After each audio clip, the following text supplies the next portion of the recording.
आज बनवूया चिकन 65। तर पहिल्यांदा चिकन स्वच्छ धुवून घ्यायचं, त्यानंतर त्यामध्ये मोपीस एका साईडला काढून घ्यायचे, त्यानंतर त्यामध्ये मीठ टाकायचं, हळद टाकायची, धने जिरे पूड टाकायची, आलं लसूण पेस्ट टाकायची आणि हे सर्व चिकनला लागेल अशा प्रकारे सर्व मिक्स करून घ्यायचं।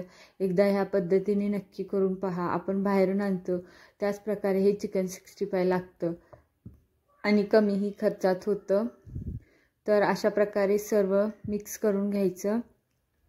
सर्व मिक्स करून झालं की त्यामध्ये गरम मसाला टाकायचा, मी इथे सुहानाचा टाकलेला आहे, त्यानंतर चिकन मसाला टाकायचा, त्यानंतर मिरचीचा खरडा टाकायचा, त्यानंतर इथं ग्रीन चिली टाकलेली आहे, त्यानंतर रेड चिली, अशा प्रकारे हे सॉस टाकायचे आणि तेही सर्व मिक्स करून घ्यायचं।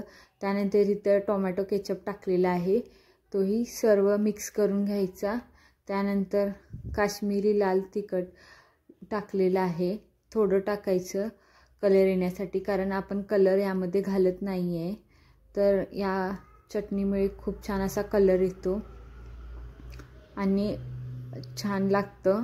तर त्यानंतर दही टाकायचं, त्यानंतर कॉर्नफ्लॉवर टाकायचं आणि हे सर्व मिक्स करून घ्यायचं। मिक्स केल्यानंतर अशा प्रकारे होतं। तर त्यानंतर ते 1 ते 2 तास ठेवायचं। ठेवल्यानंतर कढईमध्ये तेल टाकायचं आणि हे तळून घ्यायचं।